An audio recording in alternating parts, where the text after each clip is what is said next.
Hello and welcome to another episode of the Zee and Zed show. My name is Zee. And I am Zed.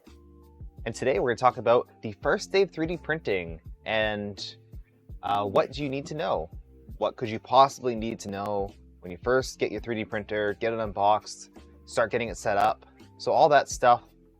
I think a lot of us in chat and personally have a lot of little things that we can recommend for beginners.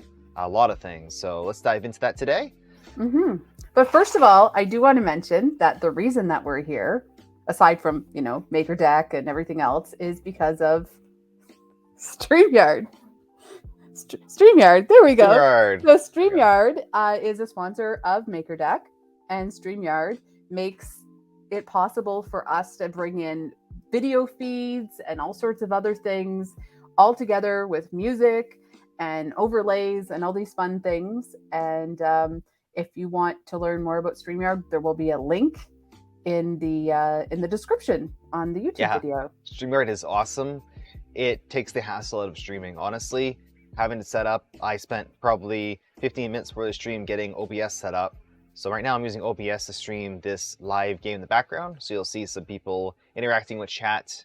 So if you want to catch this live, we're currently streaming at twitch.tv/zombiehedgehog. Might change in the future, but for now, we're having a lot of fun. So, yeah. And if you catch us live, if you catch us live, then, it's even more fun because you get to play the games, you get to have the pre-show. And what have you been working on this week? I made this. This is really cool. It's I want to mess up the name, but it's an articulated quintuple over on printables. And this is printed in Polymaker's dual silk. This is sunset. So it's like an orange, reddish, yellow look. It's a really cool design. And how it prints, depending on how you look at it, it shifts from one side to the other. So this is one of my test prints on the Soval SPO6, which I've been testing out. And just wanted to find something that was sort of big, but also had some detail. And I really like it. One thing I'll note, a lot of silk dragons, all the sharp edges are really kind of sharp. I don't know if anyone else has noticed that, but it does feel extra sharp when you use a silk filament versus like a regular PLA. Well, that's where a heat gun could end up being a friend to you. Because with the heat gun... Yeah, maybe. But the heat gun... You're talking about all the different points. Yeah. But you could sort of a heat gun or the soldering iron thing that I have. It can. Yeah. I know that for Toys for Tots there were a couple of things that were a little bit sharp, and Kevin went and sort of softened them a bit. Yeah. So that's what you printed. So that's one of the things I printed. Everything. I got all kinds of stuff. I'll mention this because behind me, I tried to print the Prusa rocket engine. Two things happened. I ran out of filament, so that's why the top isn't done. But also, this piece right here broke off. It made this cool kind of stringing effect. It looks like it kind of has hair. Let me show that on camera. So it has that type of effect. And this is actually what's used to make the lion model. Have you seen the lion where it prints all the hair and you soften it with a heat gun? Same type of effect. I've never tried it and it works pretty good. So I accidentally made a little hairdo. So this is Prusa's rocket engine model for the Prusa XL. No supports. I can talk about the other thing we get into our projects. Okay. So what have you been printing? So I tried to do something today. And this is something where even a year later, you realize sometimes you got to slice things properly. You got to look at things in the slicer. I attempted to do, I think it was like a 300 and something % version of the Swatch truck. Didn't realize that the infill would have really bad bridging. So I ended up with I had to stop because I was getting some thermal warnings and stuff. But it's a zombie truck. So I even wow. The wheels move and everything. So it did, but I didn't have proper infill. So I had to stop it. That's actually a great tip for making big models. Whenever I slice something, I check the infill spacing. So don't slice something specifically based on 10%, 20% infill. Slice it based off of how large of a gap you'll have to bridge, because infill, you have to bridge on top of it for your top layer. That's why we have something like 3, 4, 5 top layers, because it has to smooth out that bridge. This weekend, I also printed. This is my redemption. Last year, maybe I'll link it. No, actually, if you go to the link that will be in the YouTube description, if you look at Pete Benchy and you look at the makes, there's a make from me from last year where I printed the Peeps Benchy at it's by Fix 'em Dude. I printed it at 50%, and when I took the picture for printables to add it as a make, the picture was out of focus. It's like the worst picture ever. So I did a redemption. So I did this beautiful, I ended up making a beautiful photo of this Peeps Benchy, which is done in the Sparta 3D prismatic yellow pink, which is a gorgeous, like, I love this filament. So anyway, and I love how he has a little stripe across his eye. Yeah. So there we go. And of course, I was printing all week bunnies. This is K2 Kevin's chubby bunny. And the funny thing is, his eyebrows look like that. Kevin's eyebrows look like that. So I thought it was cute. But and some of them had big butts. You could do the I like big buns bunny. So I did all different sizes. Mine's made upstairs, it's like that big. Yeah. This was 200%, I think. Yeah, this was my overnight. But today I did something really fun. I've been printing, actually, you were the influencer for this. So this is in the Polymaker Dark Blue. But I did 7 gazillion, or 1, 2, 3, 4, 5, 6, 7, 8, 9, 10, 11. I did 11 color swaps of all the blue colors of filament I have. So that's Polymaker Dark Blue. That is Sparta Burnt Titanium. Then we have Galaxy Dark Blue. Then we have Capricorn's Shining Blue, Silk Blue by Polymaker. That is Blue Moon, Jesse PLA. Okay. That is some sort of random blue from Amazon last year. Light blue Poly Max, maybe. Light blue Polymaker Silk. Polymaker Sapphire Blue, Polyterra. And then the Sparkle Dark Blue, which is like discontinued, but it's the exact same as this. So these are all of my blue colors. That's kind of intense. That's what I do in a swatch. I love it. These were all manual pauses. All manual pauses. I would like to do this again, maybe with another set of colors that I have, and I will actually measure out like maybe every make it uniform, 10 millimeters or whatever. I'll make it uniform, but this was kind of fun. So very cool. Thanks for sharing. Yes, color swaps make your prints pop. Trademark. That's gonna be trademark soon. Anyway. So that's what I was up. I was up to. I'm going to be doing some more test prints for people and doing all kinds of fun stuff. So, and DC Sublime is here. We were saying hi to everyone earlier in the pre-show. So, yeah. Hello, everyone over on Twitch. We have Drop Game going. We have Plinko going. Have some fun. Yeah. Speaking of fun, I've been having some fun with my Battle Racer. Yeah. So you're planning. You're making plans for the Rocky Mountain Rep Rap Festival. Yes, this is the RC tank that's going to be used to battle, not just race, but battle over at Rocky Mountain in a couple weeks. Like, too soon. Really, it's coming up very quick. I have a lot of stuff to do, but I just spent the last couple days printing out some TPU. So all of these white and black parts are TPU tracks. There's 60 of them. So Pro Streamer, I sneezed. Pro Streamer? I said it. Pro Streamer, I sneezed. I muted before I sneezed. I didn't even catch it. Yeah. So there you go. Fun. But yeah, I'm working on that.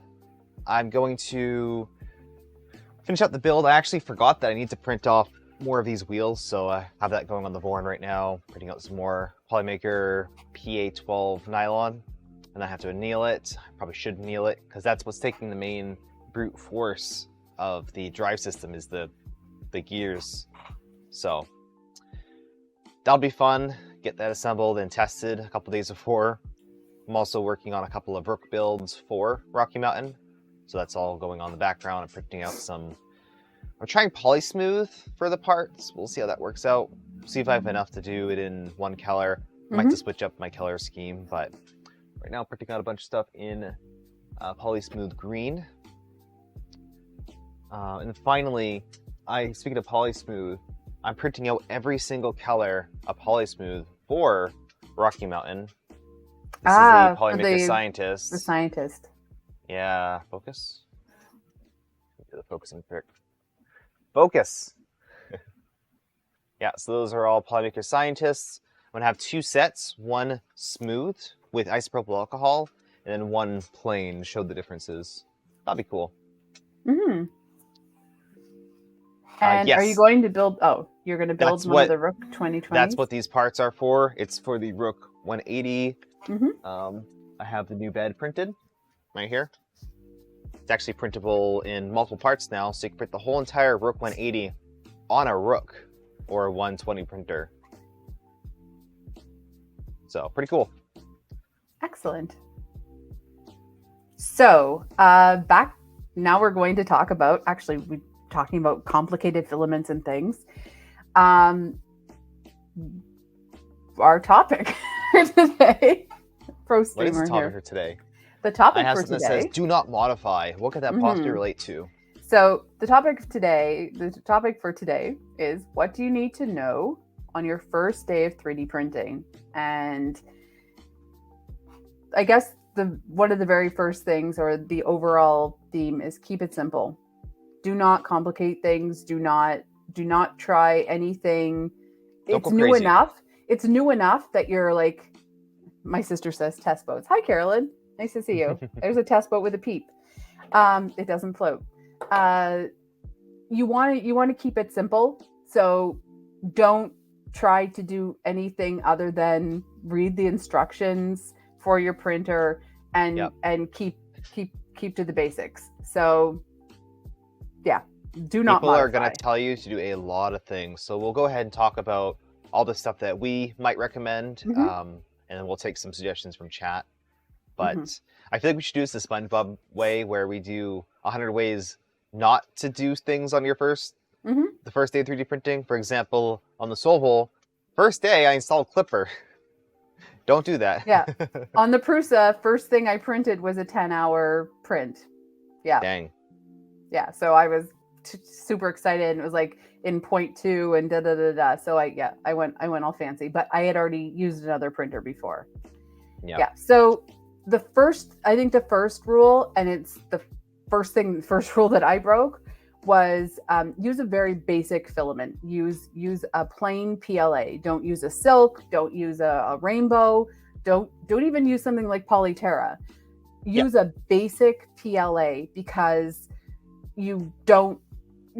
especially if you have never had a 3D printer before, you don't know what you're getting into, and you'll end up with a clogged nozzle, or it won't, you'll have adhesion problems, all of those things in setting up. There's a reason why a lot of printers come with filament, and it's to get you set up. And also, I will let you know, this is something I didn't know about Prusa, is Prusa gives you the silver filament, because when they're doing troubleshooting with you, that filament actually helps them understand what's going on, because a silver/gray shows a lot of imperfections, and also it's a standard filament for them to know what's going on with your printer if you need help. So very cool. Yeah. So like I was showing off, a standard filament. So something like Polymaker's just standard PLA or PLA Pro. I consider those both pretty standard. So what's not standard? Matte filaments are usually not standard, so I would probably stay away from some of those. and silks. As nice as silks look, and they really pop, like 3D Printy's little storage container, it looks really good, but silks tend to struggle. You get some issues from heat creep, from jamming and clogging, and they do show surface quality issues quite well. So that's one of the actual mistakes that I made when I was starting off, is I got a silk and I tried to print stuff in it, and it kept causing me issues, given it was a cheaper silk and I didn't really know much about printing. I did a silk rainbow, so and a generic. So yeah, I was looking for trouble. Yeah. So I'd stick with the standard PLA. You can get into PETG, but it's not as straightforward as PLA. I would start with PLA for pretty much any printer. Yeah, and so we're saying these things do not modify. So one of the things that you have to do is not listen to other people. Unfortunately, yeah, there are going to be people that give you ideas. Now, you might, for example, if you have a printer that doesn't have a standard profile in slicers, you may receive a profile from someone experienced. But when it comes to all the other types of things, stick with the basics to begin the first day.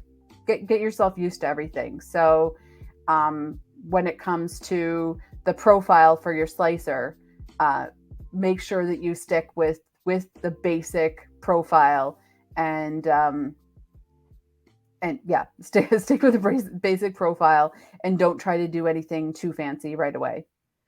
But that's, that can cause a lot of problems. We see people come into MakerDeck chat and they say, so-and-so gave me this profile and da-da-da-da-da. And I'm like, well, what's your printer? And they'll say what their printer is, and it's a profile for something completely different. And it just, it might work for someone else, but stick with the basics the first day for sure. Yeah. Profiles, use your stock profile. If you do not have a profile for your printer, one of the most common things to do is look at other printers that share similar features. So if your printer is a generic Bowden printer with a BL Touch, for example, well, then maybe you want to copy another printer that has that configuration. So some slicers might have an Ender 3 with a BL Touch, original one, this Bowden. Or if you have something like a Solvol, you can use a Prusa profile. In fact, most of my profiles have started off with the Prusa Mark III, and then edited the size and then some of the start G-code, etc. But you typically find a start G-code that works, which is why you usually just get the whole profile, so you don't have to do that. But as long as you find a working start G-code and end G-code, then you can use any profile you want. So Prusa's done a lot of tuning on their profiles, and it's used in print farms all over the world. So I trust that specific one. Otherwise, find your closest matching printer. Yeah, and fun fact, most of the time I use for my Mark III S Plus, I use the standard profile, and I actually use Prusa filament as my filament most of the time. That's just that was actually recommended to me, so I've stuck with it, and I rarely have any problems. And we'll go into where you can start to make some adjustments in when we talk about models and things. So the next thing we have is V-wheel tensioning. So let's talk about that. A lot of printers come with V-wheels. V-wheels are those, essentially when you move your bed or your axis, it uses palm wheels, which is kind of like the material on your knives. So it's a very dense and hard material, but if you don't have it tensioned right, meaning it's not putting the right amount of pressure on your extrusions, then you'll have issues. If it's too loose, the actual head will be, really wobbly, and your print quality will suffer. Or if it's too tight, then it actually wears them out very quick, and you'll start seeing white dust, like a lot of it, and that is coming from the wheels. So if you find your, if you're going on and you feel like this is really bumpy, that's because your wheels are worn. Or if you leave your printer in one spot for too long, V wheels can slowly compress and you'll develop a flat spot. So once in a while, I recommend moving your printers manually before you turn it on and make sure that everything kind of feels smooth. That's a good indicator that it's set up right. Yeah. And it doesn't have a lot of play to it. And if you've put your printer together, keep an eye out for little nuts and bolts and screws and things in your rails. You wouldn't believe what can happen. And also, if you have a magnetic plate, sometimes if they go missing, they're stuck to the bottom of your plate. Things like that. Do a really thorough check, and also get to know your printer and before it's even running. Yes. And follow the assembly manual, as Urban Monkey says, for sure. Yeah, that's a really good one. For assembly manuals, for example, like this right here, even this might not be enough. I'd recommend finding some type of video guide that walks you through setting it up, and then follow that. Use one that's rated well, but follow some type of video guide that'll help you a lot more than following a manual. In fact, I followed the manual for my Ender, and then I had to go back and watch a guide because I missed some steps that were just not listed. Yeah, for my Focus, I actually watched Joel Telling's unboxing. Oh, really? And that's how I got through every little step, because it's the Focus is a pretty simple setup. Yeah. There's the two, because it folds anyway. But it was just put together. But it was pretty easy to put together. But I watched his video because there wasn't really anything else out there, and it was very helpful. So the next thing that we're talking about, aside from reading the manual and making sure it's all put together properly, is your first layer. So your first layer, there's a lot of factors involved in that. It's not complicated, but you have to understand what is involved in getting a good first layer. So the first thing is bed leveling. And we discovered someone who I thought was fairly experienced with 3D printing this week. They actually didn't realize that even with auto bed leveling on their printer, they had to physically take a look at the printer and make sure that things were adjusted so that the bed would be level. So yeah, there's two types of beds. For example, the Soval, Prusa, they have a fixed bed, so there's no leveling. It's kind of just there. You never touch it. But a lot of printers have adjustment knobs on them, like the Ender 3 or this BQ BX behind me, etc.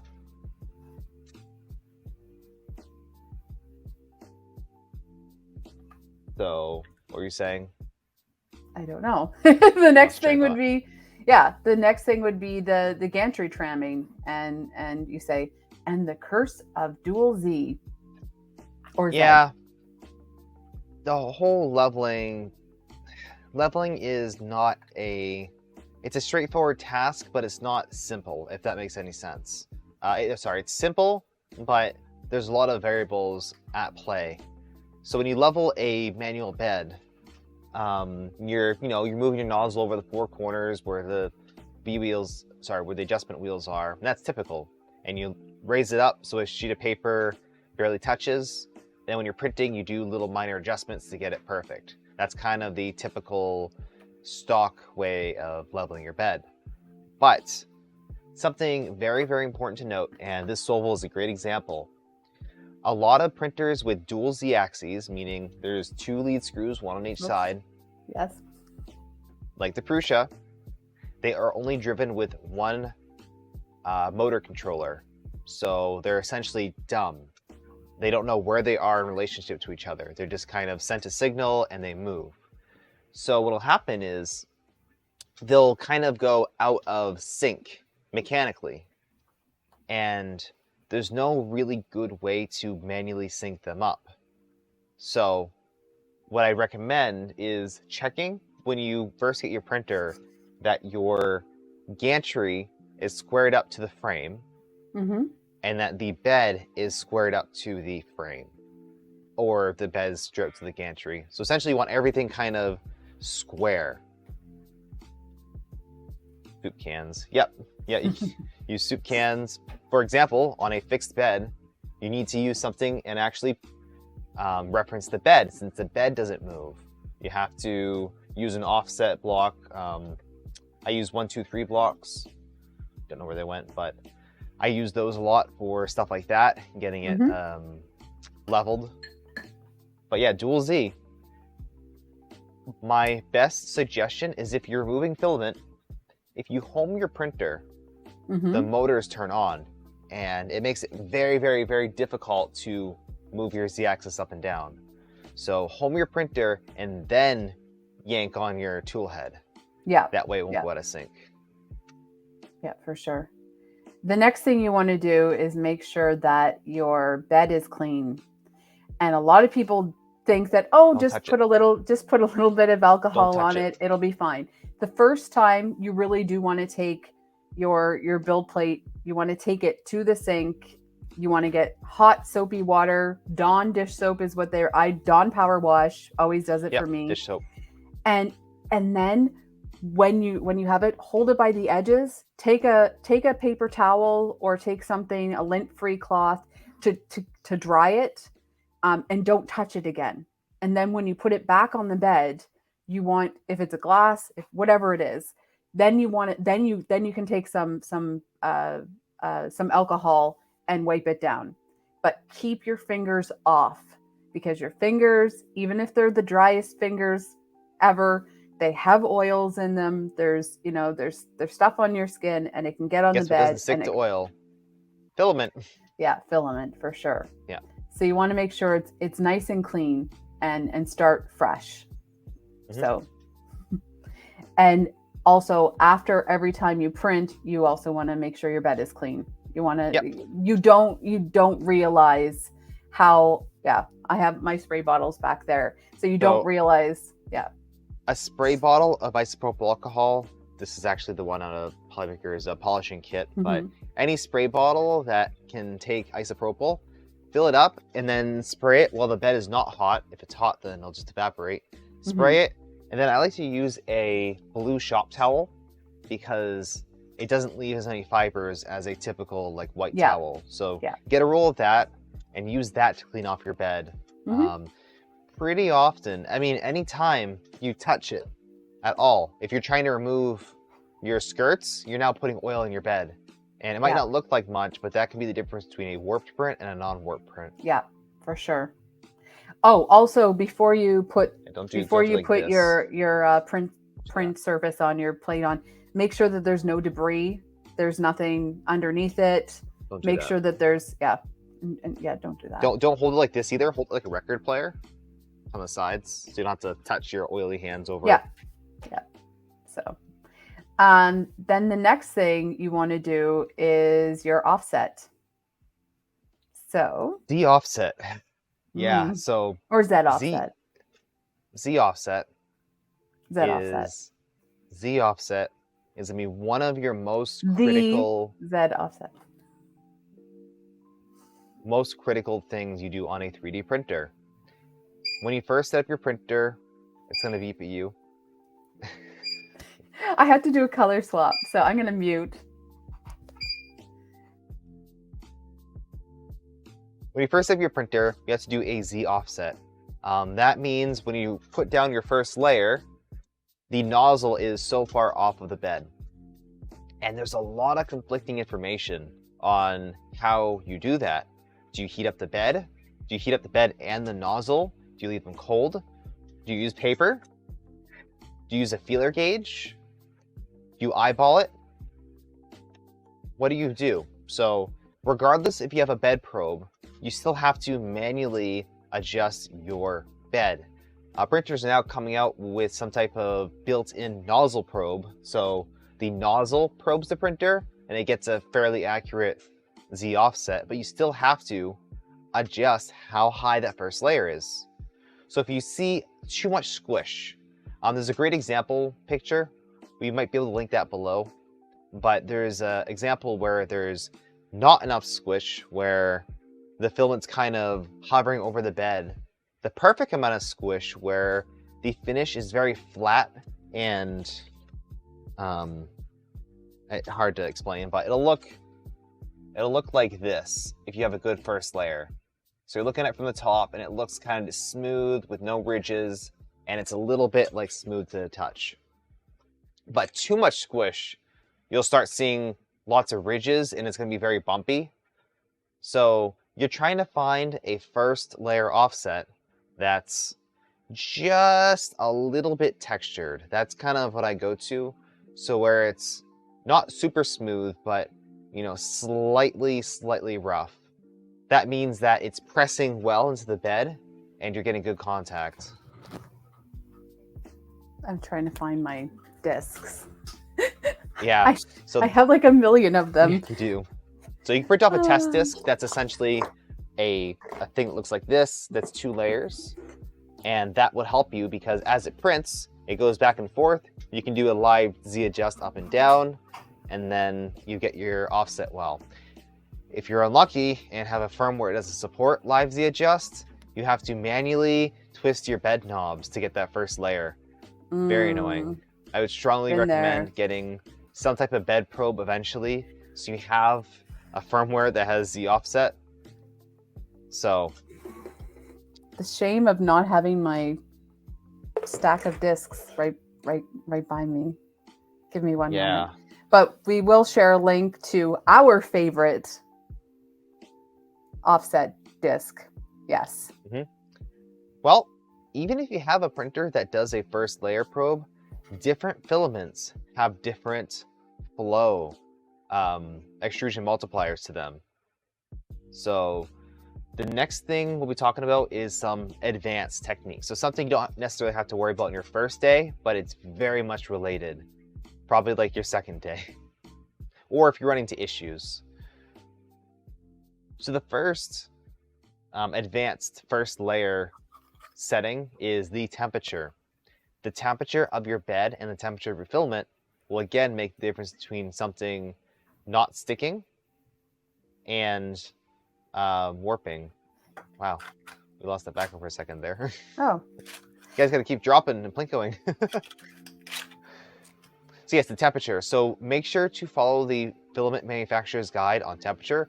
Don't print way too hot, but don't print too cold. Too hot, and you might warp. Too cold, and it might not stick. So and, trying to, something like Polymaker or a lot of them, they will say, the speed, the temperature, and the temperature for the bed and for the nozzle, and pay attention to that. That's your basic guide. That's a guide for kind of the first layer. It works out pretty well. I print my first layer is at around 40 to 50 millimeters a second, even on big printers, because I want to guarantee that it's a good first layer. Now, if you have a faster printer that can produce more flow that's pretty consistent, you can go into doing faster first layers. But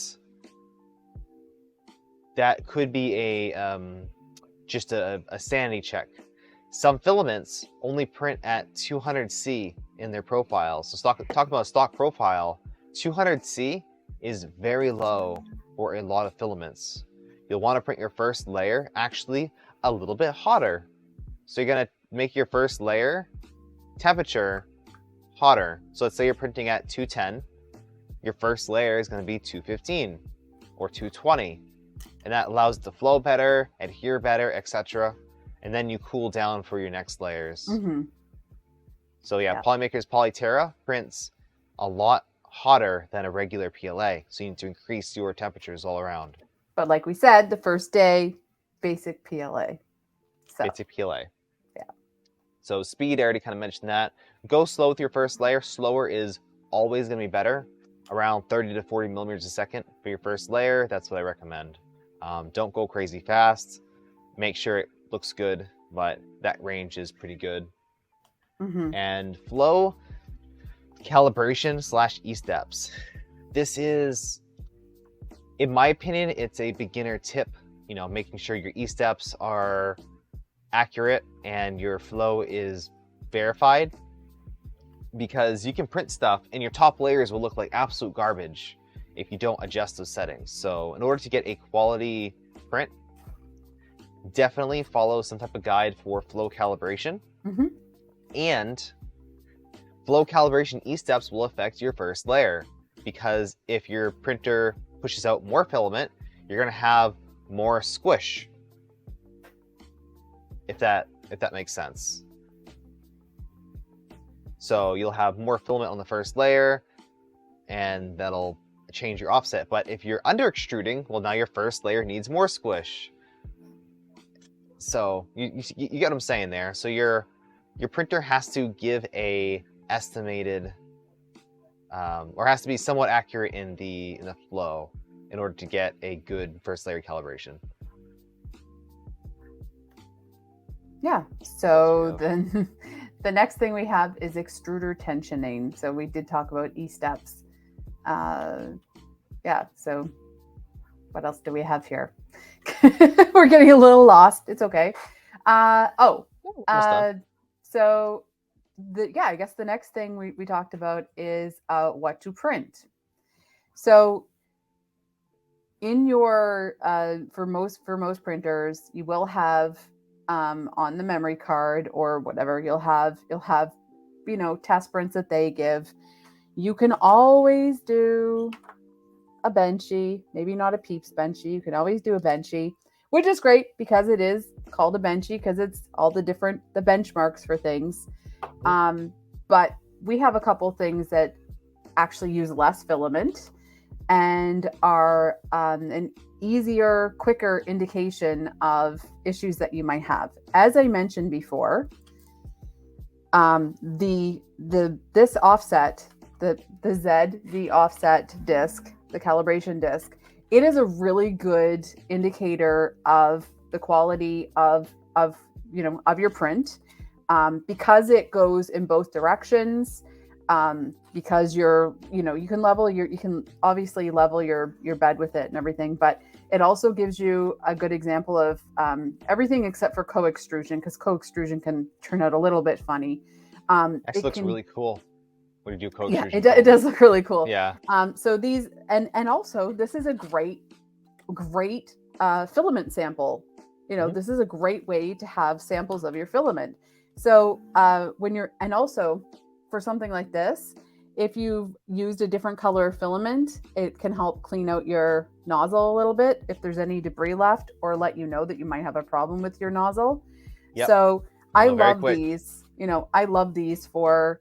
Look how smooth that is. That's lava. We love Polyterra lava. Anyway, it's a great indication of how your printer's working. And again, it's great filament sample, and we'll link the model there. But another thing that you can use, and I would actually recommend doing first for various reasons. Actually, there's a process. Yeah. The other thing is, of course, not the zombie chuck, but the zombie hedgehog swatch truck. And so what does a swatch truck do for you? What does a swatch truck do? Right here. So a swatch truck is, well, it's a swatch, but it's really not that good of a swatch. It's something that you can print to test your color of your filament, and you can have a bunch of these, stack them up, etc. This has, oh my god, so many different things built into it that I managed to squeeze into a little, like, not many gram test print. I think it's like 6 grams or something with the settings I recommend. But the two main features is the top layer, so the top surface, and the first layer. So your printer, how do I explain this? There's a guide that I will have linked in the swatch truck article, but when your top layer is smooth and doesn't have any voids in it and is not bumpy, then that is typically your calibrated flow. So that means that you're not going to be over extruding or not be under extruding, and that's very important to know, because I see a lot of prints in the top layers. They look like kind of like a desert, right? It's very bumpy. It doesn't look that good. That's because you're over extruding. And if you over extrude, then your first layer is also going to be affected, because your you're basing your first layer offset off of your extrusion. Long story short, print off this model, you'll take a look at the top surface, and you'll see if it's smooth or not. If it looks way too smooth and you actually see gaps between the lines, you might need more flow, more extrusion. But if it's super bumpy and you see a lot of issues, then you're probably over extruding, need less flow. Mm-hmm. So Magcat USA says it's better to over extrude or under extrude. It depends what you're doing. If you're trying to go for a functional print that needs to be strong, over extruding is a better option because you're forcing filament into itself. But if you're doing something that's pretty, you usually want to be on the slight edge of under extruding because your top layers, again, will be nearly perfect. So what you do is you print off this. So you print off the test's offset disc, the little round one. That gets your first layer calibrated for whatever these settings are in that profile for the printer, etc. That allows you to actually do a test print like this. Then you print the swatch truck.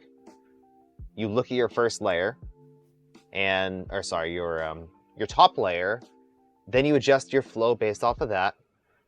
This is after doing your Esteps, by the way. That's the first thing you do in your printer. So Esteps, first layer, test disc, swatch truck looking at the top layers, get that adjusted. Then you go back to the test disc and you can look at the back of the swatch truck and you should see that all the wheels have a nice little ring around them. And that's when it goes down, it follows that same procedure where it doesn't look super crested and that's not warping. So that's my general process for most people. That's what I tell them, to say, hey, print the swatch truck and show me a picture. And they'll be able to tell me. Don't forget, pay attention to the directions for the print settings for the swatch truck. Yes. Because if you try to do 5% infill, even at 350%, you're going to end up with problems. Yeah. So it's designed off of Andrew Ellis's surface print flow calibration guide, where you essentially have a couple of bottom layers, then some infill, and then top layers, a bunch of them, about like 10 or so. And that allows you to have any squish in the first layer and then kind of a buffer on the infill. So if there's too much squish, it'll be absorbed by the buffer, and then a ton of layers, one after each other, solid infill. And that'll push any over extrusion right up to the top and you can easily see it. So yeah, this is the swatch truck on printables. It actually won the swatch competition, which is kind of ironic because it's probably one of the most useful swatches, but it's not something I use as a swatch. I use other things. And then my favorite swatch is the one that I'm just going to link in chat. This one, the disc. So there you go. All kinds of stuff. So and that comes from experience. It's not just because we know Austin. Yeah. Oh yeah, I don't recommend. And it's not just because we know Kevin. It's because it comes from experience. Because I used to use these. Yeah, for your filament samples. Yep, they're multi-layer ones. It shows a very nice transparency. Yeah, those are fun. How transparent nozzle will be. Yeah. But these are my. Oh, I think my print's finished. Nice. I have a swatch truck that actually works. So just give me a second here. Will it work? Wow, I saw some people print a swatch truck on their Prusa Mark IV, and it looked perfect with stock settings. That was awesome. Oh my god. This one I think is 200%. So I'm gonna let it cool down a little bit. Oh, that's neat. So that surface layer is the same color as the text. Yeah, because it has 2 extra layers. That's neat. Yeah, I did a color swap. Nice. Who would I be if I didn't do a color swap? True. So I wouldn't know who I was. So who are you? I don't know. It depends on the day. So we talked about what to print. Another thing that a lot of people have printed, which I have never printed, and I admitted that like a little while ago, is a temp tower. So let's talk about temp towers, because I've never printed one and I'm just dropping things. So it is me on a stream.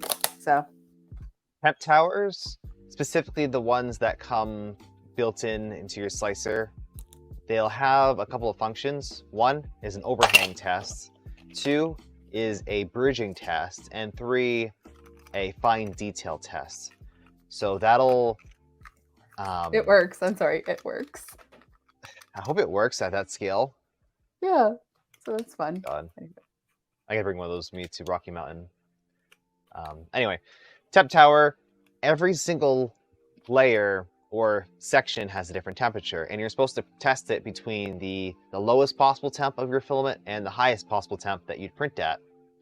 So you print off the temp tower and you look and you say, okay, at this setting right here, it has the best bridging. And then as you go colder, maybe the surface finish looks different. A lot of good filaments will look kind of the same throughout the whole entire temperature range, but you're aiming for something, you want to print as hot as possible. That's the goal. Mm-hmm. The hotter you print, the warmer you print, the better layer bonding you get, the more even flow you get. There's many, many, many benefits of printing hot, except for overhangs and bridging and fine details. If you print too hot, you'll have really mushy, like little pokey bits going up. You'll have very droopy bridging, and then overhangs will also kind of droop down. So that's what a temperature tower is supposed to be for. So you don't have to print one, but it's useful for dialing in a specific temperature and testing your cooling potential, or your cooling slash, I guess, yeah, mostly cooling. It's like a cooling test, if anything. I'm saving some of the comments to answer later, just so people know. We're not ignoring you, but we are right now. Anyway, okay, so we have gone through, we've gone through a lot of things here for the first day of 3D printing. One thing that you should know is that if you're getting a 3D printer and you have followed all of these different steps that we've given you, the other thing that you can always do is come to MakerDeck. You can come to MakerDeck. What is MakerDeck? MakerDeck is 24/7. So you do have people in chat, you have people in the MakerDeck Discord, and they're always willing to give you help. They might not give you the answer, because the other thing that we should mention is one of the things to 3D printing is every printer is unique. Every filament is unique. Even if everyone has the same roll of filament, it's unique depending on your environment, depending on your settings, all those sorts of things. But there are always people that are willing to help you or guide you along the way. But if you follow the steps that we've recommended, you should be in luck, at least for your first basic prints. And if you want to get into things that are a little more complicated, that's where, it's very important to pay attention to whether it's a model that comes from Patreon or it's a model that comes from one of the sites. Pay attention to what the creator of the model has said for settings. Right. I know that like Swatch Truck. Read the guide. Read the guide. That's not the point of the Swatch Truck. And do not give them a bad rating because you didn't print it properly. Shame on you. Shame on you. And you will have some people talk back to you if you give them, 2 stars and say, this didn't print well with Pet G. It's like, well, it's not meant to be printed with that. So, people like people like Kevin talk back. People like Fix'em Dude just copy and paste your comments in private chats and then, vent. But yeah, you will have Liz shaking her finger at you because when people design a model and they put the work into it, they have people do test prints. There's reasons why they say you don't want to print this, but this type of filament, you want to make sure that these are your settings. These are the guidelines you might want to, yeah. As Kevin says, I give you I give you. Yeah, we should be able to rate the reviewers, like give them a review, kind of like Uber. Hey, Mr. Rick says model wouldn't stick to plate, 1 star. Hey, You know what? People actually say that. People say that. That's not a bad idea for a potential idea for something like printables, like a public rating.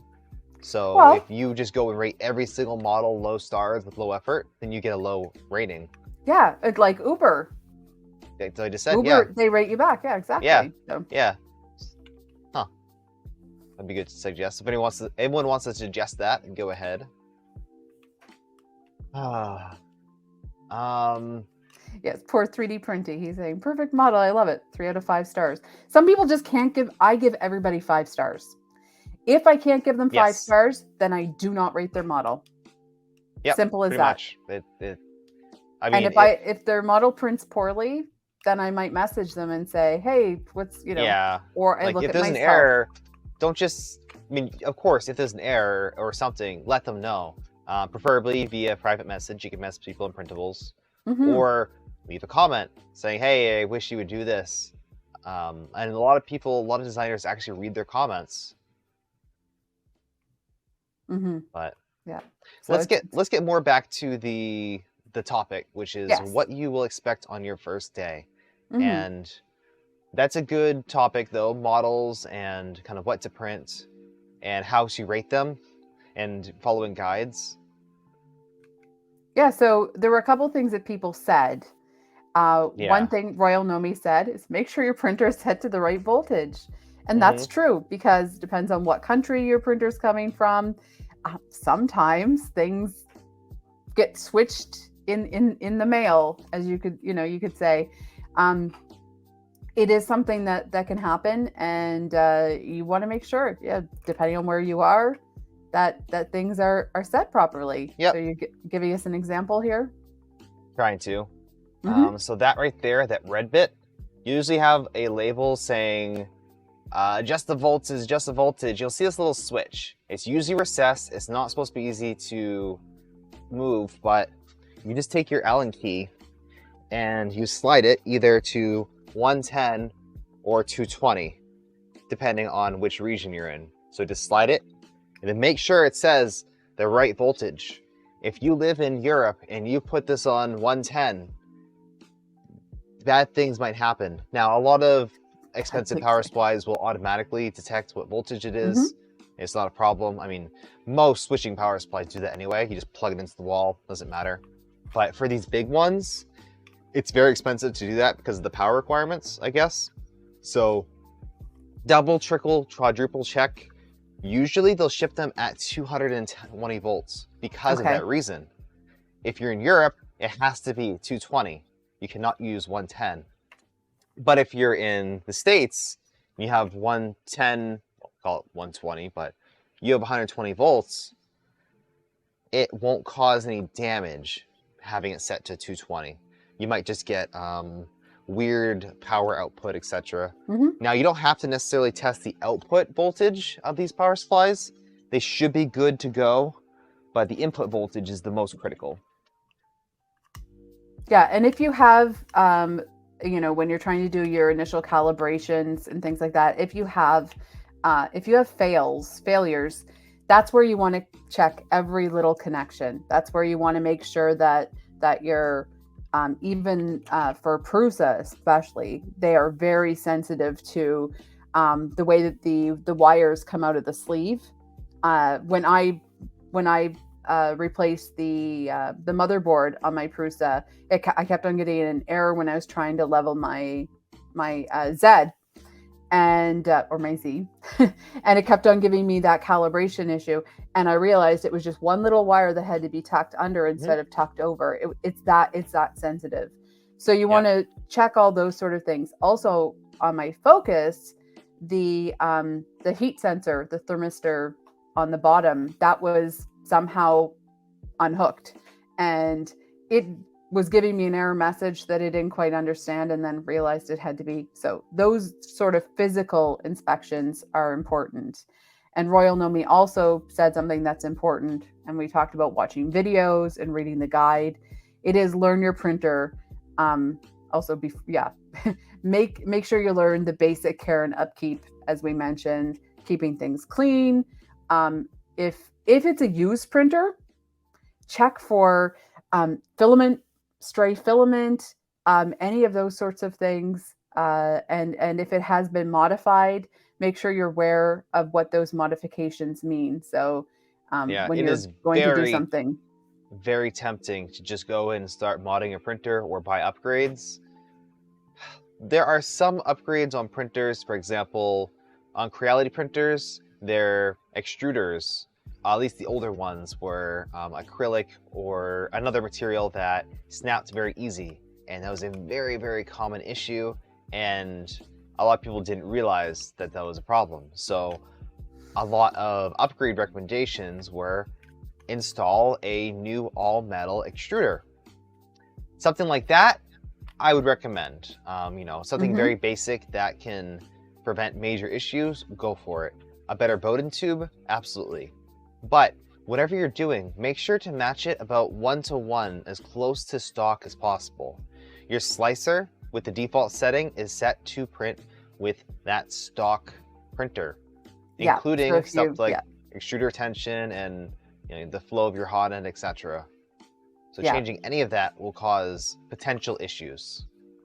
Yeah, I started out with the second week that I had my printer, I put a hardened nozzle, not realizing that I would have to print a higher temperature, and I ran into problems. So I even had retraction issues. So it's all sorts of things come into play. So before you modify, keep it simple, as we said. If you're starting out, don't buy steel nozzles. Don't do it.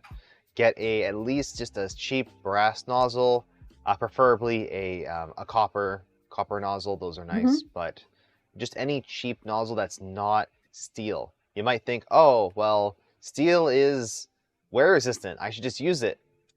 Well, unfortunately, all of your profiles are going to need to be redialed in because it essentially it has worse thermal, like a lot worse thermal transfer, and there's a lot of little things that goes along with it. So when you're starting out and buying new nozzles, get brass. Just get a brass nozzle.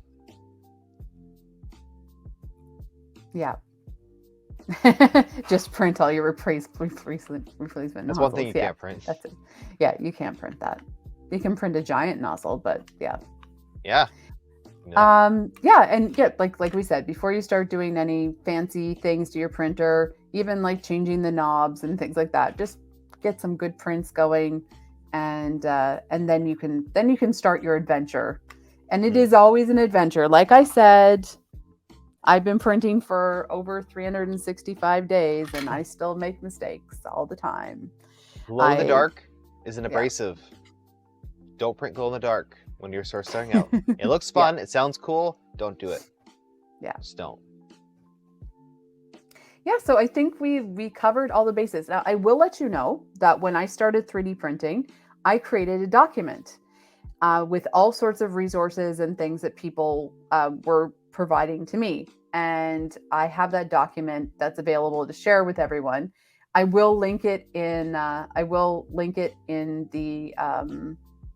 the video, and I'm just going to share it with chat right now.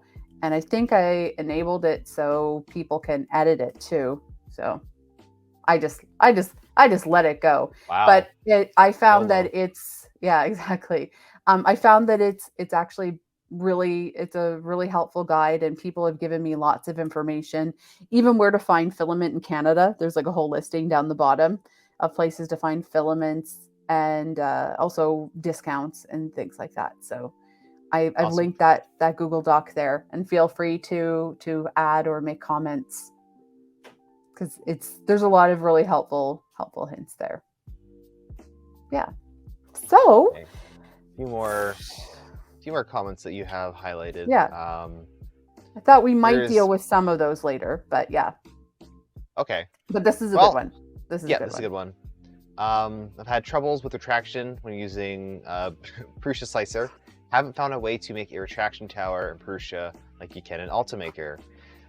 Yes, I don't think Prusa slicer has a built-in calibration profile, but I would recommend going to printables.com and typing retraction tower, and you'll get all kinds of results. Some of them are even pre-sliced to do specific things at different layers, etc.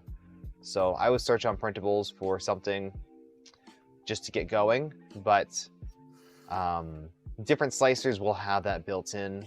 Super Slicer does have calibration built in. The newer Orca Slicer, that has all kinds of calibration built in that I personally like using. Yeah. So, like I said, I've never done a temp tower, and I didn't understand why I couldn't. But yeah, retraction towers are very useful. That's something that you want to dial in. If your stock profile is set up with too much retraction, you'll force too much hot filament into your cold end, and that can cause major jamming issues. And if you retract too much, you're creating air voids. So when you do a unretraction, when you go back to extrude after retraction, it causes a lot of artifacts. So retraction is very, very important to have dialed in.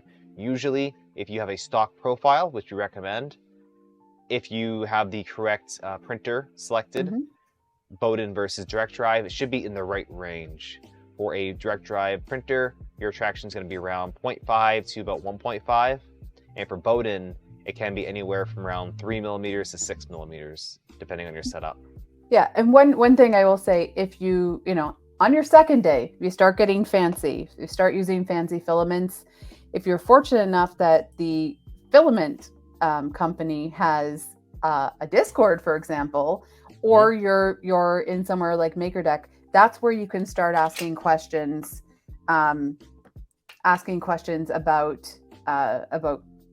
how do I print with this type of filament.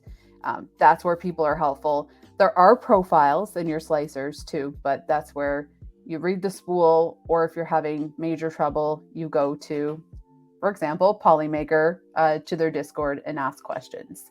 And people will be very helpful. I found with 3D printing, there's very little gatekeeping, and most people are willing to help you if you're willing to help yourself. Overwilling. People spend way too much time on getting stuff working. And also beware, sometimes you might have a very simple problem. Like you could have a little piece of filament that's stuck in the gears, and someone's telling you have to replace your motherboard. So keep it simple, especially when you're beginning, but even in troubleshooting, keep it really simple and sort of free your mind of all of the things it could be, unless it's someone that's very experienced with your particular printer. For example, I've talked people through the filament getting stuck in the gears of the Focus, because I knew exactly what it was when they said the sound that it was making and everything else. But keep things clean, keep things maintained, and keep it simple. That chat's talking about, and probably something that we'll kind of close out on. If you're in a community that is providing very bad advice, is consistently causing issues, just don't. There's a lot of groups that stay away from Facebook. Yeah, a lot of them are on Facebook for some reason, but there's Discords, there's a lot of places that are very negative. They'll tell you that you're just wrong, etc. There's going to be a lot of people like that because they think that they know exactly what they're talking about. Do not listen. Just say, okay, I'm leaving this group, and go find somewhere else. There is a place for you. Like we say, the MakerDeck Discord is usually a very positive place. The Polymaker Discord has a lot of awesome people on there, and it's set up for support. So find somewhere that works for you and people that you communicate with. But that being said, the manufacturers, Facebook groups / Discords, that could be a great place to go. And their support. There might be a mix of some people that are less helpful, but being on the manufacturer's actual site, it's all about that specific printer. So you'll get more in-depth troubleshooting if you can kind of hunt through the weeds. You also don't want to void your warranty. So if your warranty says, if you did this, that, and the other thing, you have to be careful of that too. So use their support as well. Just like you would for anything. You wouldn't you wouldn't replace everything on your washing machine the first day. If your washing machine wasn't, if you're, you might change your detergent. Yeah, exactly. So think of it as it's not as simple as just turning it on and popping the filament. It could be. And a lot of printers now are starting to become like that. It's nice. I like it. Yes, and you'll have people tell you, well, back in the day, we had to do, this, that, and the other thing. We didn't have heated beds and da-da-da-da. So, I mean, we are... That's a major issue with 3D printing is it's been going up for how long now? Like 10 years in this type of consumer? And we are very fortunate to have entered 3D printing when we have. I will say, I know I am very fortunate because we have a lot of experienced people that have been able to help us. And also technology has advanced, so things are a lot easier to work with. So we're very fortunate to have the crusties and the fix-em dudes and actually someone that we're hoping to have as a guest. Yes, Kevin.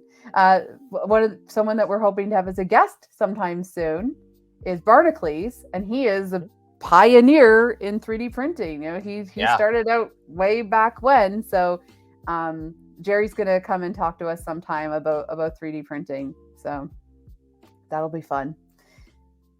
So actually that's something we want to do eventually, is get people that have had a long experience with 3D printing. Maybe not a ton of experience, but being able to experience stuff from the beginning, like Little John, for example, back to the original Polymaker campaign for the Kickstarter. Wow. Back when it was spelled different and has original spools. So there's a lot of awesome people. So if there's anyone that you would like to see maybe as part of this discussion, as maybe a different discussion, let us know down in the comments. And make sure to like and subscribe to MakerDeck, because we do this stuff every week, like the Zee and Zed show. There's coffee talks over on twitch.tv/MakerDeck. Those are always a lot of fun. Tomorrow we'll have Royal Nomi. Awesome. Yeah. And with the 1-year anniversary of MakerDeck creeping up, it's actually the actual 1-year anniversary is in 4 days. So it's on the 14th of April. Awesome. But we will be celebrating the weekend of the 29th and 30th of April. So stay tuned for that. But probably in 4 days, we'll be doing some sort of celebration. And maybe you won't see me there because it'll be my first day off in a year. Awesome. Well, thank you guys for watching this stream today. It was a lot of fun. And as Royal Nomi says, print and learn at your own pace, not someone else's. That's something very important. You're going to learn differently, just like school. Take it slow. Take it easy. Don't get frustrated. Don't quit. Don't give up. Just keep slowly going at it. So, this has been a pretty fun stream. My name is Zee. And I am Zed. And this was the Zee and Zed show. Merci beaucoup et à bientôt, mes amis. Keep printing and remember, this is a hobby. Have fun. Yep, it's a hobby. You can turn it into a business, though. Maybe another day we'll talk about businesses. Yeah. All right. Bye. Bye. You want to see some kitty? Here you go. Here's some meow, fluffy meow. kitty for you. That's what meow. Thank you, Polymaker, for the filament giveaway. Thank you to all for showing up. Thank you to StreamYard for being a wonderful sponsor of this stream. You guys are great. I hope you guys all have a good night. Bye.